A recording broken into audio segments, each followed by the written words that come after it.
Hey guys, welcome to Success Galore. So guys, आज हम क्या करेंगे? आज हम करेंगे आज के दिन के करंट अफेयर्स, यानी कि 30 जनवरी के करंट अफेयर्स करेंगे। गाइस, अगर आपने चैनल अभी तक सब्सक्राइब नहीं किया है then please subscribe the channel and hit the bell icon. चलिए आज के मोटिवेशन के साथ शुरुआत करते हैं। तो आज का मोटिवेशन क्या है?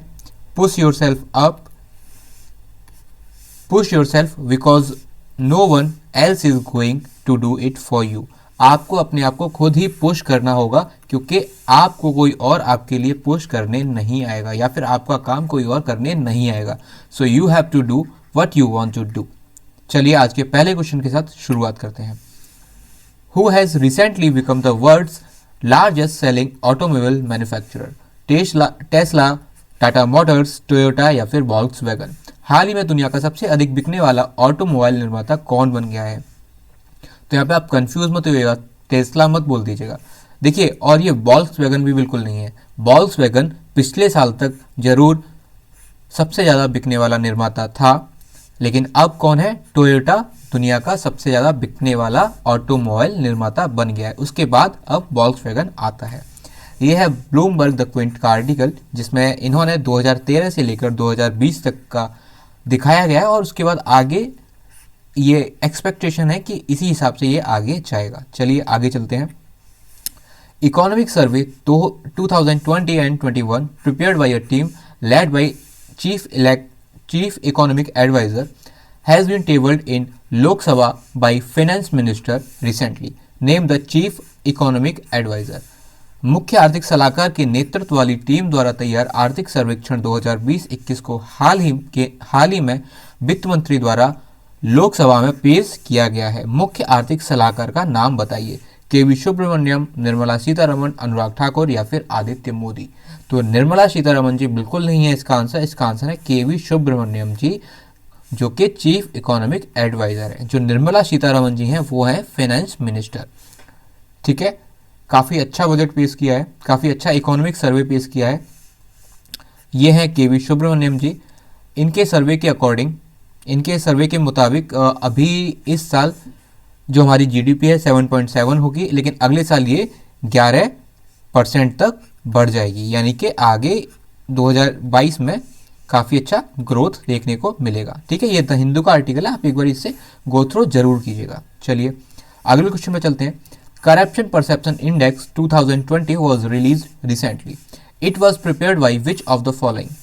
Transparency International, World Trade Organization, Asian Development Bank, corruption perception international. भ्रष्टाचार धारणा सूचकांक 2020 हाल ही में जारी किया गया था। यह निम्नलिखित में से किसके द्वारा तैयार किया जाता है? सो इसका करेक्ट आंसर है ट्रांसपेरेंसी इंटरनेशनल। ट्रांसपेरेंसी इंटरनेशनल के द्वारा करप्शन परसेप्शन इंडेक्स को प्रिपेयर किया जाता है, और इस इंडेक्स के हिसाब से इंडिया की रैंक क्या है? 86। ठीक है, ये है इंडिया की रैंक 86। और ये जो लास्ट ईयर था तब तक इसकी रैंक इंडिया की थी 80, और इस साल 6 पायदान गिर के अब क्या हो गई है? 86। इट मीन्स कोविड पैंडेमिक के टाइम इंडिया में करप्शन काफ़ी बढ़ा है। ठीक है, अब आपको मुझे बताना है कि टॉप किस कंट्री ने किया है according to Transparency International. Top किसने किया है? ठीक है, और मैं आपको ये भी बता देता हूं कि वो यूएसए बिल्कुल नहीं है। ठीक है, ना वो यूएसए है ना वो चाइना है। ठीक है, आपको मुझे कमेंट सेक्शन में इसका आंसर जरूर बताना है। चलिए आगे चलते हैं। और जो इंडिया के जो इसमें मार्क दिए थे वो थे 40, और लास्ट ईयर कितने थे? 41। ठीक है, चलिए आगे चलते हैं। Recently, which European nation has become the only country currently in the world led by women? इसका मतलब ये नहीं है केवल प्राइम मिनिस्टर वुमेन है या फिर केवल प्रेसिडेंट वुमेन है। वो कंप्लीटली वीमेन के द्वारा ही नेतृत्व महिलाओं के द्वारा नेतृत्व करने वाला एकमात्र देश है। अब आपको मुझे कमेंट सेक्शन में बताना है कि उसके प्रेसिडेंट और प्राइम मिनिस्टर कौन है। पहले तो वो देश बताइए। हाल ही में कौन सा यूरोपीय संघ का देश वर्तमान में महिलाओं के नेतृत्व वाला एकमात्र देश बन गया है? एस्टोनिया, लत्विया, लिथुआनिया या फिर जर्मनी? सो करेक्ट आंसर है इसका एस्टोनिया। ये जो तीनों कंट्री हैं, एस्टोनिया, लातविया और लिथुआनिया, ये तीनों कौन सी है? ये बाल्टिक कंट्रीज कहलाती हैं। उन्हीं में करेक्ट आंसर क्या है आपका? एस्टोनिया। ठीक है, ये उसके बारे में ब्रीफ है, आप एक बार इससे गो थ्रो जरूर कीजिएगा। ठीक है गाइस, चलिए एक बार अगर एस्टोनिया की बात हो रही है तो उसे एक बार मैप पर देख लेते हैं, लेकिन उससे पहले वहाँ की प्राइम मिनिस्टर और प्रेसिडेंट से मैं आपको मिलाना चाहूँगा।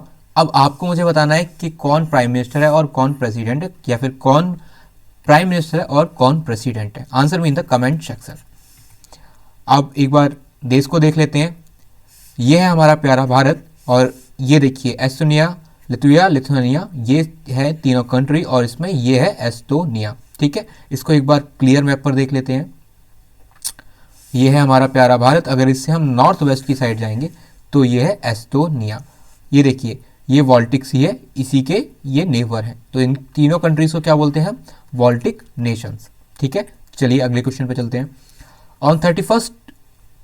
On January 31 PM Modi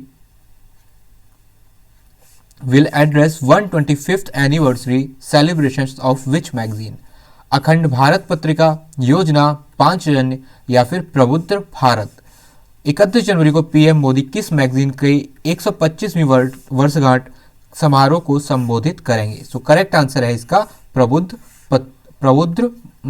Bharat. ठीक है, अब ये गाइज स्वामी विवेकानंद से कैसे रिलेटेड है मैं इसके बारे में आपको बताता हूँ।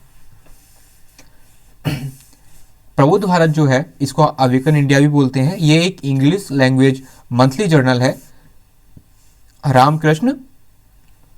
रामकृष्ण आदेश कह सकते हैं या फिर रामकृष्ण जो मिशन था, ठीक है, उसी की ये क्या है? मंथली जर्नल है। इसकी स्थापना 1896 में हुई थी और ये तभी से लगातार पब्लिश हो रहा है। इसकी स्थापना किसने की थी? स्वामी विवेकानंद जी ने। अब अगर स्वामी विवेकानंद जी का नाम आया है तो आप मुझे बताएंगे कि इंडिया नेशनल यूथ डे कब मनाता है?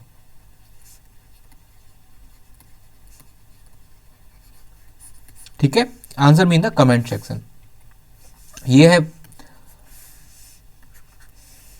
31 जनवरी को 3 बजे यूट्यूब पर कौन करेंगे? प्रधानमंत्री मोदी। संबोधित किसको करेंगे? प्रबुद्ध भारत का जो 125वीं एनिवर्सरी है उसको। ठीक है, और ये वो साइट है जहां पर आपको इसकी ई बुक मिल सकती है। ठीक है, चलिए। Who has released Global Climate Litigation Report 2021? UN Environment Programme, NASA, ISS, World Meteorological Organization. Global Climate Litigation Report 2021 किसने जारी की है? संयुक्त राष्ट्र पर्यावरण कार्यक्रम, नासा, आईएसएस, विश्व मौसम विज्ञान संगठन। अब इसको आईएसएस को इस्लामिक स्टेट वाला मत समझना, ये है इंटरनेशनल स्पेस स्टेशन। ठीक है, सो इसका करेक्ट आंसर है UN Environment Programme. United Nation Environment Programme किसको क्या रिपोर्ट जारी करता है? यही करता है ग्लोबल क्लाइमेट लिटिगेशन रिपोर्ट। ठीक है, ये उसके बारे में एक ब्रीफ है, आप इससे गो थ्रो जरूर कीजिएगा। ठीक है, चलिए। Recently who has released marine megafauna stranding guidelines and national marine turtle action plan? Ministry of environment, forest and climate change, ministry of chemical and fertilizers, या फिर ministry of fisheries, animal husbandry and dairying, या फिर ministry of जल शक्ति। हाल ही में किसने marine mega फोना स्टैंडिंग गाइडलाइंस और national marine turtle action plan जारी किया है? पर्यावरण, वन और जलवायु मंत्रालय, रसायन और उर्वरक मंत्रालय, मत्स्य पालन, पशुपालन और डेयरी मंत्रालय, या फिर जल शक्ति मंत्रालय। सो इसका करेक्ट आंसर है ministry of environment and forest and climate change. अब आपको अभी तक क्या गाइस जो मैंने आपको इनके मिनिस्टर्स बताए थे वो अभी तक याद हैं क्या आपको? अगर याद है that is well and good, अगर नहीं याद है मैं आपको एक बार रिवाइज करा देता हूँ। तो जो environment and forest and climate change, ये इसके मिनिस्टर हैं minister of environment, forest and climate change Prakash Javadekar ji. ठीक है, प्रकाश जावड़ेकर जी कौन है? Environment, forest and climate change के मिनिस्टर। अब आपको मुझे बताना है केमिकल एंड फर्टिलाइजर्स, इसके मिनिस्टर कौन है? I am giving you a 30 second time, आप कोशिश कीजिए, अगर आपको आता है that is well and good, otherwise मैं आपको फिर से बताऊंगा। Who is the minister of chemical and fertilisers? Who is the minister of chemical and fertilisers? Minister, चलिए जल्दी बताइए।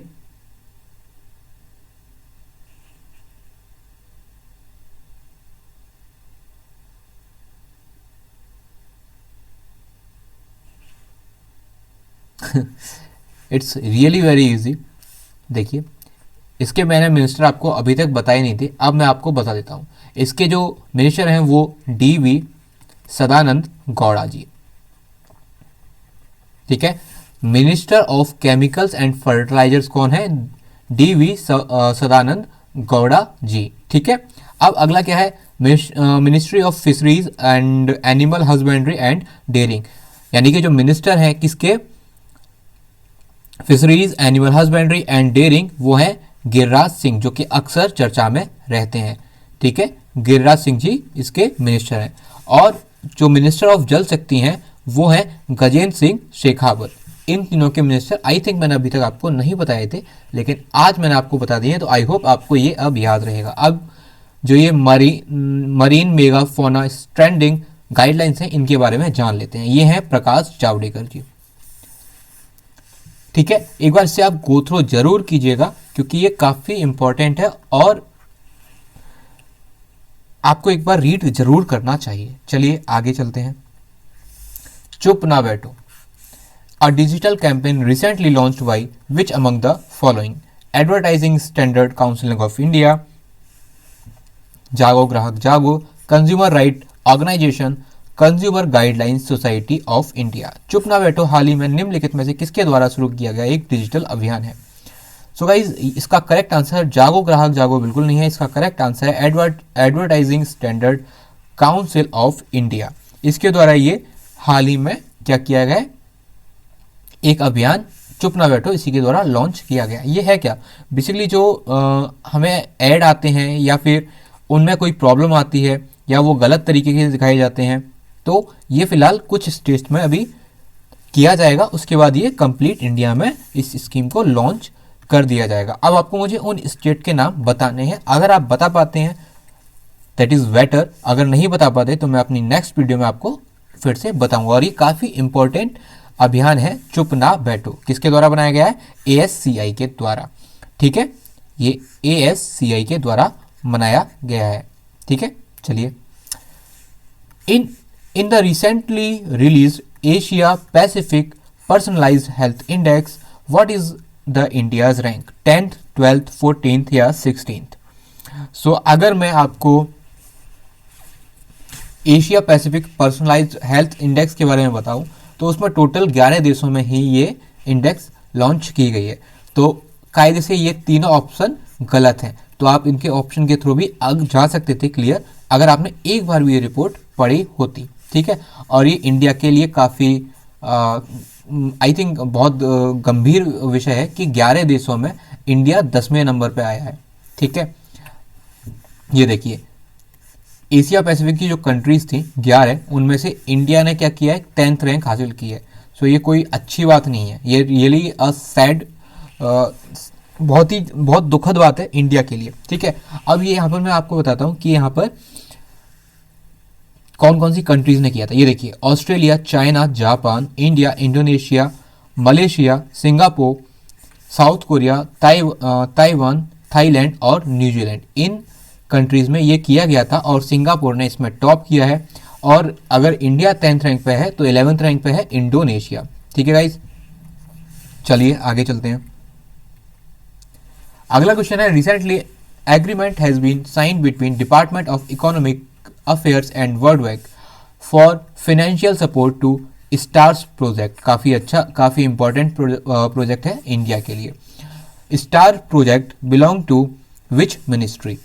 Ministry of skill development, ministry of entrepreneurship, ministry of education या फिर ministry of science and tech. हाल ही में आर्थिक मामलों के विभाग और डब्ल्यूएचओ के बीच समझौते पर हस्ताक्षर किए गए स्टार परियोजना को वित्तीय सहायता के लिए, ये हिंदी इसका गलत है, मैं आपको समझा देता हूँ। हाल ही में एक एग्रीमेंट साइन हुआ है किसके बीच, आर्थिक मामलों के विभाग और वर्ल्ड बैंक के बीच, किसके लिए, वित्तीय सपोर्ट के लिए। एक स्टार प्रोजेक्ट है उसकी, ठीक है, उसके लिए वित्तीय सपोर्ट के लिए क्या हुआ है, वर्ल्ड बैंक और डिपार्टमेंट ऑफ इकोनॉमिक अफेयर्स यानी कि आर्थिक मामलों के विभाग के बीच क्या हुआ है, समझौता हुआ है, ठीक है, एक एग्रीमेंट पर साइन हुआ है। तो आपको बताना है स्टार प्रोजेक्ट किस मिनिस्ट्री से बिलोंग करता है, ठीक है। सो गाइस इसका करेक्ट आंसर है मिनिस्ट्री ऑफ एजुकेशन। अब आपसे मैं अगर इनके मिनिस्टर के बारे में पूछूं तो मिनिस्ट्री ऑफ स्किल डेवलपमेंट, ठीक है, इसके जो मिनिस्टर हैं वो हैं महेंद्र नाथ पांडे, और ये दोनों मिनिस्ट्री एक ही हैं, ministry of skill development and entrepreneurship. इनके मिनिस्टर कौन है, महेंद्र नाथ पांडे जी, ठीक है। अगर मैं एजुकेशन मिनिस्टर की बात करूं तो आई थिंक आपको ये पता होना चाहिए। क्या आपको पता है? इसका मैं आपको नहीं बताऊंगा क्योंकि ये आपको आना चाहिए। अगर आप पढ़ रहे हैं तो डेफिनेटली आपको ये आना ही चाहिए, ठीक है। अगला क्वेश्चन, अगला क्या है, ministry of science and tech, ministry of science and tech, क्या ये आता है आपको? गाइज अभी तक मैं आपको हमेशा तुरंत बताता हूं, लेकिन आपको भी अपनी साइड से एक बार रिवाइज करना चाहिए तभी आपको आएगा। खैर इसके मिनिस्टर मैं आपको फिर भी बता देता हूं, जो मिनिस्टर अर्थ साइंस के हैं वही इसके मिनिस्टर हैं डॉक्टर हर्षवर्धन जी। लेकिन मिनिस्ट्री ऑफ एजुकेशन आपको कमेंट सेक्शन में मुझे बताना होगा, क्योंकि अगर आप पढ़ रहे हैं तो आपको ये आना चाहिए। चलिए आगे चलते हैं, I am waiting for your comments. चलिए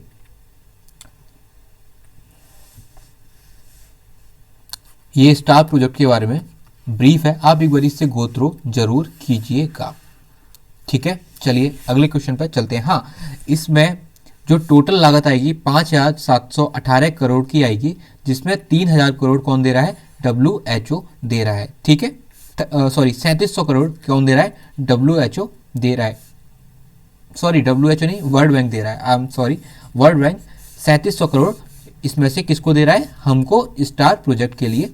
5,718 करोड़ का टोटल लागत है, जिसमें 3,700 करोड़ कौन दे रहा है, वर्ल्ड बैंक दे रहा है। चलिए आगे चलते हैं।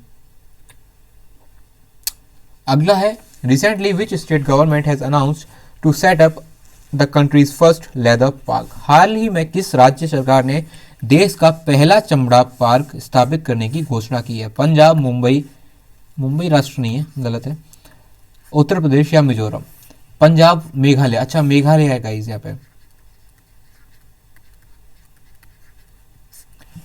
पंजाब, मेघालय, उत्तर प्रदेश या फिर मिजोरम? इसका करेक्ट आंसर है उत्तर प्रदेश। चलिए एक बार पंजाब के मैं आपको फटाफट बता देता हूँ। पंजाब के जो चीफ मिनिस्टर हैं वो कौन है, कैप्टन अमरिंदर सिंह, और जो यहाँ की कैपिटल है वो है चंडीगढ़, और बीपी सिंह बदनौर, बीपी सिंह बदनौर कौन है, यहाँ के गवर्नर। मैं आपको लिख के दिखा देता हूँ, बीपी सिंह बदनौर यहाँ के कौन है, गवर्नर हैं।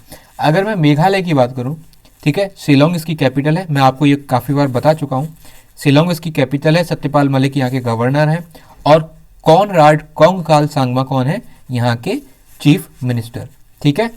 अगर मैं उत्तर प्रदेश की बात करूँ तो उत्तर प्रदेश के जो चीफ मिनिस्टर हैं वो है योगी आदित्यनाथ, लखनऊ यहाँ की कैपिटल है, और आनंदीबेन पटेल उत्तर प्रदेश की गवर्नर हैं, और वो उत्तर प्रदेश के साथ साथ मध्य प्रदेश की भी गवर्नर आनंदीबेन पटेल ही हैं। अगर मैं मिजोरम की बात करूं तो आइजॉल यहाँ की कैपिटल है, ठीक है, जिसको कुछ लोग ऐजावल भी बोलते हैं और मैं भी बोलता था, बट हिंदी प्रोनाउंसिएशन इसका है आइजॉल, ठीक है। और यहाँ के जो सीएम है वो है पू जोरामथंगा, और जो यहाँ के गवर्नर हैं वो हैं PS श्रीधरन पिल्लई, ठीक है। चलिए अब इस लेदर पार्क के बारे में जानते हैं। ये ऑल इंडिया रेडियो की न्यूज़ है, इससे आप एक बार जरूर गो थ्रू कीजिएगा। ये कानपुर में लेदर पार्क सेटअप करेगा कौन, यूपी गवर्नमेंट। चलिए आगे चलते हैं। अब जब उत्तर प्रदेश की बात हो रही है तो हम उसको भारत के नक्शे में भी एक बार देख लेते हैं। सो ये है उत्तर प्रदेश, ठीक है। उत्तर प्रदेश अपनी बाउंड्री किस किस के साथ शेयर करता है? आपको ये कमेंट सेक्शन में मुझे आंसर जरूर करना है, और ये किस देश के साथ शेयर करता है, ठीक है। चलिए, so guys this is the end of this video. अगर आपको ये वीडियो पसंद आई हो then please like the video and share the video, और अगर आपने चैनल अभी तक सब्सक्राइब नहीं किया है then please subscribe the channel and hit the bell icon. चलिए, तब तक के लिए bye bye, take care, God bless you all.